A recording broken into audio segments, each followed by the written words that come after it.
Assalamu alaikum students of 10th class. Today is the lecture number 8 of 10th class, chapter number 10, acid, bases and salts, and the topic is Bronsted-Lowry concept of acid and base.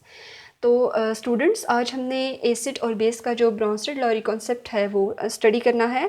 इससे पहले हम Arrhenius concept के बारे में पढ़ चुके हैं कि अरेनियस कॉन्सेप्ट में हमने एसिड और बेस की क्या डेफिनेशन पढ़ी थी। उससे प्रीवियस हमने शॉर्ट इंट्रोडक्शन में डिफरेंट साइंटिस्ट का जो वर्क है उसको डिस्कस किया था। तो आज हमने ब्रॉन्स्टेड-लॉरी कॉन्सेप्ट को डिस्कस करना है। Bronsted Lowry concept, Danish chemist Bronsted and English chemist Lowry. Bronsted का ताल्लुक डेनमार्क से है, जबकि लॉरी का जो ताल्लुक है वो इंग्लैंड से है। तो दोनों ने 1923 में हमें एसिड और बेस के लिए डिफरेंट आइडियाज़ दिए, सेम आइडियाज़ दिए थे। Acid is a substance according to Bronsted Lowry concept. Acid is a substance molecule और ion that can donate a proton to other substance. Substance जो है मालिक्यूल है या फिर आयन है, मालिक्यूल है या फिर आयन है, that can donate a proton, जो कि प्रोटॉन को डोनेट करते हैं टू अदर सब्सटेंस। एसिड ऐसे सब्सटेंस हैं जो कि प्रोटॉन डोनेट करते हैं दूसरे सब्सटेंस को। मींस कि कोई भी एक सब्सटेंस जब दूसरे सब्सटेंस को प्रोटॉन डोनेट कर देगा तो उसको हम एसिड कहेंगे। प्रोटॉन क्या होता है? H positive ion. H positive hydride ion को प्रोटॉन कहा जाता है। तो जो एसिड है वो क्या है? जो कि प्रोटॉन को डोनेट करते हैं। ब्रॉन्स्टेड-लॉरी कॉन्सेप्ट में एसिड और बेस के जो क्लासिफिकेशन है वो कैसे की गई? On the basis of proton transfer. इनकी जो डेफिनेशन है वो, इनकी जो थेरीज हैं ब्रॉन्स्टेड और लॉरी की, वो किस बेस पे थी? ट्रांसफ़र ऑफ प्रोटॉन पे। मींस के उन्होंने प्रोटॉन ट्रांसफ़र की बेस पे एसिड और बेस को डिफ़ाइन किया था। तो base is a substance which can accept a proton. Base वो सब्सटेंस है जो कि किसी भी दूसरे सब्सटेंस से प्रोटॉन को एक्सेप्ट करता है। एसिड वो जो डोनेट करता है प्रोटॉन, और बेस वो जो एक्सेप्ट करता है प्रोटॉन। तो स्टूडेंट्स ये थी एसिड और बेस की डेफिनेशन। नेक्स्ट हम एक एग्ज़ाम्पल लेते हैं और एग्ज़ाम्पल में हम देखते हैं कि जो ब्रॉन्स्टेड-लॉरी का कॉन्सेप्ट है वो हम कैसे अप्लाई कर सकते हैं। तो HCl है हमारे पास। HCl जो है एसिड है, और HCl वैसे भी एसिड ही होता है। तो इसका अगर हम जो रिएक्शन है वो अमोनिया से करवाते हैं तो ये एक रिवर्सिबल रिएक्शन होता है। जैसे ही HCl का अमोनिया से रिएक्शन होगा तो जो HCl है वो क्या होगा? वो अपने कंपोनेंट्स में डिज़ोल्व हो जाएगा। इसके कंपोनेंट्स क्या क्या हैं? H positive ion and chloride ion. अब जैसे ही HCl का अमोनिया से रिएक्शन हुआ है तो HCl के दो कंपोनेंट्स बन गए हैं, क्लोराइड आयन और H पॉजिटिव आयन। तो अब ये जो पॉजिटिव आयन है ये कौन एक्सेप्ट कर लेगा? ये अमोनिया एक्सेप्ट कर लेगा और क्या बन जाएगा? ये अमोनियम आयन बन जाएगा। और यहाँ पे इसके ऊपर क्या आ जाएगा? पॉजिटिव चार्ज आ जाएगा। तो पॉजिटिव चार्ज आ जाएगा अमोनिया पे। NH4 positive. NH4 पॉजिटिव क्या है? अमोनियम आयन है। कैसे बना है? अमोनिया ने एक प्रोटॉन को एक्सेप्ट किया है HCl से। HCl ने अपना प्रोटॉन डोनेट कर दिया है अमोनिया को। तो HCl ने प्रोटॉन डोनेट किया है तो HCl जो है वो क्या है? वो एसिड है। अमोनिया ने प्रोटॉन एक्सेप्ट किया है HCl से तो अमोनिया क्या है? बेस है। क्लियर हो गया? नेक्स्ट हमारे पास दो सब्सटेंस जो HCl डिज़ोल्व हुआ था तो दो चीज़ें बनी थी, हाइड्राइड आयन और क्लोराइड आयन। तो क्लोराइड आयन जो है वो ऐसे ही हमारे पास आ जाएगा। तो नेक्स्ट हमने ये देखना है कि ये एक रिवर्सिबल रिएक्शन है। मींस कि जैसे फॉरवर्ड चल रहा है वैसे ही रिवर्स चलेगा। फॉरवर्ड और जो रिवर्स रिएक्शन है वो साइमल्टेनियसली चल रहे होंगे। तो यहाँ पे हाइड्रोनियम आयन है, यहाँ पे एक प्रोटॉन जो है, एक हाइड्रोजन आयन वो एक्स्ट्रा है। तो रिवर्स रिएक्शन में क्या होगा कि ये जो हाइड्रोनियम आयन है ये अपना जो प्रोटॉन है वो डोनेट कर देगा क्लोरीन को। अब ये यहाँ पे प्रोटॉन डोनेट कर रहा है तो इधर ये एज अ एसिड रिएक्ट करेगा, जबकि क्लोराइड आयन यहाँ से प्रोटॉन एक्सेप्ट करके HCl बना रहा है तो ये क्या एज अ बेस रिएक्ट करेगा। तो फॉरवर्ड रिएक्शन में HCl एसिड है, जबकि रिवर्स रिएक्शन में अमोनियम आयन एसिड है, क्योंकि यहाँ पे फॉरवर्ड रिएक्शन में HCl प्रोटॉन डोनेट कर रहा है, जबकि रिवर्स रिएक्शन में हाइड्रोनियम आयन प्रोटॉन डोनेट कर रहा है क्लोराइड आयन को। फॉरवर्ड रिएक्शन में ammonia as a base react करेगा क्योंकि उसने प्रोटॉन एक्सेप्ट करना है HCl से। रिवर्स रिएक्शन में chloride ion as a base react करेगा क्योंकि उसने प्रोटॉन को एक्सेप्ट करना है हाइड्रोनियम आयन से, सॉरी अमोनियम आयन से। तो ये हो गया एसिड और बेस का concept according to Bronsted Lowry concept. Bronsted Lowry concept के अकॉर्डिंग एसिड वो है जो प्रोटॉन डोनेट करता है और बेस वो है जो प्रोटॉन एक्सेप्ट करता है। नेक्स्ट हमने एक और एग्जांपल को देखना है और उसके बाद हम जो कॉन्जुगेट एसिड और कॉन्जुगेट बेस है उसका कॉन्सेप्ट भी डिस्कस करेंगे। तो नेक्स्ट एग्जांपल में HCl किसके साथ रिएक्ट कर रहा है? वाटर के साथ रिएक्ट कर रहा है, रिवर्सिबल रिएक्शन है। HCl जब वाटर के साथ रिएक्ट करेगा तो वो अपने कंपोनेंट्स में डिसॉल्व होगा। इसके कंपोनेंट्स दो हैं, H पॉजिटिव आयन और क्लोराइड नेगेटिव आयन। तो जो H पॉजिटिव आयन है ये कौन एक्सेप्ट कर लेगा? ये वाटर एक्सेप्ट कर लेगा और क्या बन जाएगा? हाइड्रोनियम आयन बन जाएगा। नेक्स्ट हमारे पास जो क्लोराइड आयन है वो उसको हम ऐसे ही यहाँ पे राइट करेंगे। तो इस एग्जांपल में आप देख सकते हैं कि जो HCl है वो एज अ एसिड एक्ट कर रहा है क्योंकि उसने फॉरवर्ड डायरेक्शन में HCl as a acid react करेगा क्योंकि वो प्रोटॉन को डोनेट कर रहा है, जबकि वाटर जो है वो प्रोटॉन एक्सेप्ट कर रहा है तो वो एज अ बेस रिएक्ट करेगा। तो HCl जो है वो एसिड और वाटर जो है वो बेस। और रिवर्स रिएक्शन में हाइड्रोनियम आयन प्रोटॉन को डोनेट करेगा HCl को और ये एज अ एसिड रिएक्ट करेगा, जबकि जो क्लोराइड आयन है वो बेस एक्सेप्ट करेगा हाइड्रोनियम आयन से तो वो एज अ बेस रिएक्ट करेगा। तो ये थे हमारे पास एसिड और बेस की according to Bronsted Lowry concept. Next हमने जो टर्म यहाँ पे यूज़ हो रही है वो है कॉन्जुगेट एसिड और कॉन्जुगेट बेस। तो हम देख लेते हैं कि कॉन्जुगेट एसिड क्या है और कॉन्जुगेट बेस क्या है। रिवर्सिबल रिएक्शन में chloride ion is base as it accepts a proton from hydronium ion.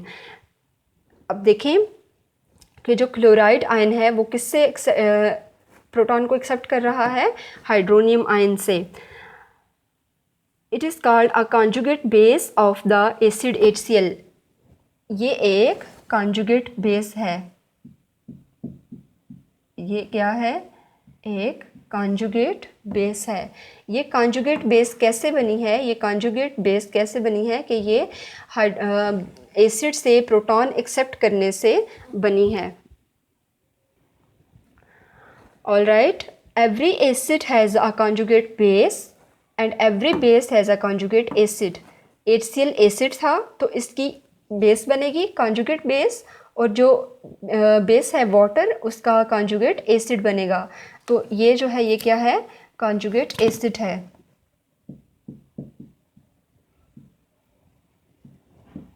Conjugate acid or conjugate base. Every acid has a conjugate base and every base has a conjugate acid.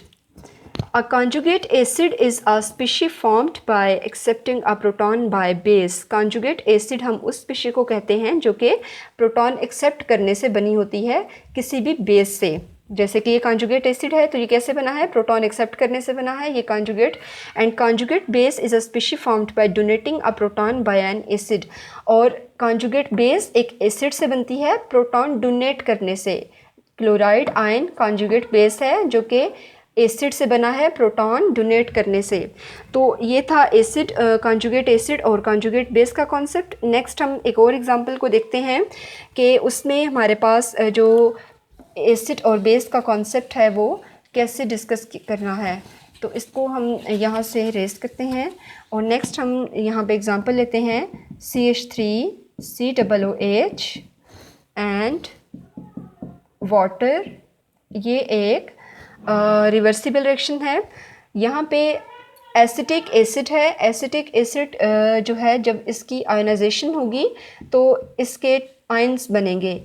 इसके ions जो है acetate ion और H positive ion बनेंगे। Acetate ion जो है और positive ये जो पॉजिटिव आयन है ये कौन एक्सेप्ट कर लेगा? ये वाटर एक्सेप्ट कर लेगा। तो वाटर क्या बन जाएगा? हाइड्रोनियम आयन बन जाएगा। अब यहाँ पे हमारे पास क्या बन गया है, हाइड्रोनियम आयन बन गया है। आप देख सकते हैं कि CH3COOH इसने एक प्रोटॉन को डोनेट किया है वाटर को, तो ये क्या है, ये एसिड है। और वाटर चूँकि प्रोटॉन एक्सेप्ट कर रहा है CH3COOH से, तो ये क्या है, ये बेस है। यहाँ तक क्लियर हो गया। नेक्स्ट हम इसको ज़रा डिटेल में देखते हैं। बेस कैसे बना है, प्रोटॉन को एक्सेप्ट करने से बना है। इसके साथ हमारे पास यहाँ पे एसीटेट आयन भी होगा। ऑलराइट, तो as I said that every acid has a base and every base has an acid. इस एसिड की एक कॉन्जुगेट बेस होगी। वो कॉन्जुगेट बेस क्या है, वो कॉन्जुगेट बेस ये है।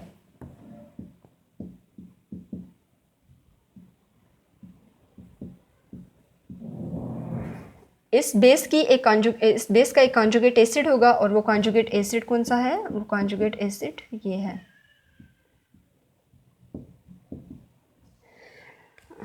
स्टूडेंट्स, जैसा कि मैंने आपको बताया कि हर एक एसिड का जो कॉन्जुगेट बेस है वो होता है, और हर एक बेस का कॉन्जुगेट एसिड होता है। तो कॉन्जुगेट ये जो एसिड है यहाँ पे CH3COOH, इसका कॉन्जुगेट बेस ये है, जो कि कैसे बना है, प्रोटॉन को डोनेट करने से बना है। कॉन्जुगेट बेस कैसे बनता है, प्रोटॉन को डोनेट करने से बनता है। और कॉन्जुगेट एसिड कैसे बनता है, प्रोटॉन को एक्सेप्ट करने से बनता है। तो ये हमारे पास कॉन्जुगेट एसिड और कॉन्जुगेट बेस बन चुके हैं। तो स्टूडेंट्स, नेक्स्ट हमने वाटर एक और एग्जांपल पढ़नी है कि जिसमें वाटर जो है, यहाँ पे water as a base react कर रहा है, जबकि यहाँ पे water as an acid react करेगा। तो ये भी एक रिवर्सिबल रिएक्शन है। तो जैसे ही हम वाटर और अमोनिया का रिएक्शन करवाएंगे, तो वाटर जो है अपने कंपोनेंट्स में डिज़ोल्व हो जाएगा। इसके कंपोनेंट्स क्या हैं, OH negative and H positive. H positive proton है, तो वो कौन एक्सेप्ट कर लेगा, अमोनिया एक्सेप्ट कर लेगा, और क्या बन जाएगा, अमोनियम आयन बन जाएगा। और यहाँ पे वाटर है हमारे पास, जो कि डिज़ोल्व होके OH नेगेटिव में कन्वर्ट हो गया है। अब आप लोग इसमें खुद से भी ये देख सकते हैं कि जो वाटर है उसने अमोनिया को प्रोटॉन डोनेट किया है। तो जो प्रोटॉन डोनर होता है वो एसिड होता है। यहाँ पे अमोनिया प्रोटॉन एक्सेप्ट कर रहा है वाटर से, तो अमोनिया जो है वो बेस है। अगर हम रिवर्स रिएक्शन को देखें, तो रिवर्स रिएक्शन में हमारे पास अमोनियम आयन बना है। अमोनियम आयन कैसे बना है, वो प्रोटॉन एक्सेप्ट करने से बना है। तो वो क्या है, वो एक कॉन्जुगेट एसिड है।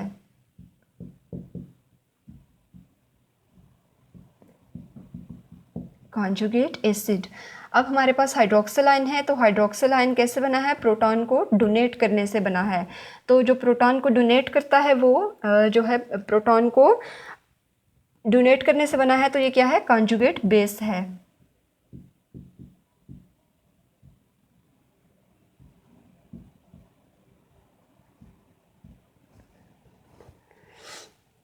ठीक हो गया। नेक्स्ट हम देख सकते हैं कि इस एग्जांपल में water as a base react कर रहा है, जबकि इस एग्जांपल में water as a acid react कर रहा है। तो कोई भी ऐसा सब्सटेंस जो कि at a time as an acid and an base react कर सकता है, मींस के substance that can behave as an acid as well as a base is called amphoteric. तो जो वाटर है वो एक एम्फोटेरिक कंपाउंड है। एम्फोटेरिक कौन से कंपाउंड्स होते हैं, जो कि एसिड और बेस दोनों की तरह रिएक्ट करते हैं। तो वाटर जो है वो बेस के तौर पे भी एक्ट करता है, एज अ बेस भी एक्ट करता है, और एज एन एसिड भी एक्ट करता है। तो वाटर क्या है, एक एम्फोटेरिक कंपाउंड है। नेक्स्ट हमने जो ब्राउनस्टेड-लॉरी कॉन्सेप्ट है, इसकी लिमिटेशंस को देखना है। तो इसकी एक ही लिमिटेशन है, और वो ये है कि इसकी जो बेसिस थी वो क्या थी, प्रोटॉन ट्रांसफ़र था। लॉरी ब्राउनस्टेड कॉन्सेप्ट जो है, इसकी बेसिस क्या रखी गई थी, on the basis of proton transfer. तो प्रोटॉन ट्रांसफ़र होगा तो जो वो सब्सटेंस एसिड होगा और प्रोटॉन एक्सेप्ट होगा तो वो सब्सटेंस बेस होगा। लेकिन हमारे पास कुछ ऐसे भी कंपाउंड्स हैं जो कि प्रोटॉन को डोनेट नहीं करते या फिर प्रोटॉन को एक्सेप्ट नहीं करते, लेकिन वो एसिड भी होते हैं और वो बेस भी होते हैं। जैसा कि हमारे पास सल्फ़र ट्राइऑक्साइड है, तो वो प्रोटॉन को डोनेट नहीं करता। सल्फ़र ट्राइऑक्साइड SO3, इसके पास तो प्रोटॉन है ही नहीं, तो फिर वो डोनेट कैसे करेगा। तो ये भी एक एसिड है लेकिन ये प्रोटॉन को डोनेट नहीं करता। तो ये एक लिमिटेशंस थी, ये एक ऑब्जेक्शन था ब्राउनस्टेड-लॉरी कॉन्सेप्ट पे जो कि लोगों ने लगाया था। तो नेक्स्ट हम लेविस कॉन्सेप्ट को पढ़ेंगे और हम देखेंगे कि जो लेविस कॉन्सेप्ट है वो एसिड और बेस के हवाले से कैसे सेटिस्फाई करता है डिफरेंट एग्जांपल्स को। ऑलराइट स्टूडेंट्स, अल्लाह हाफिज़।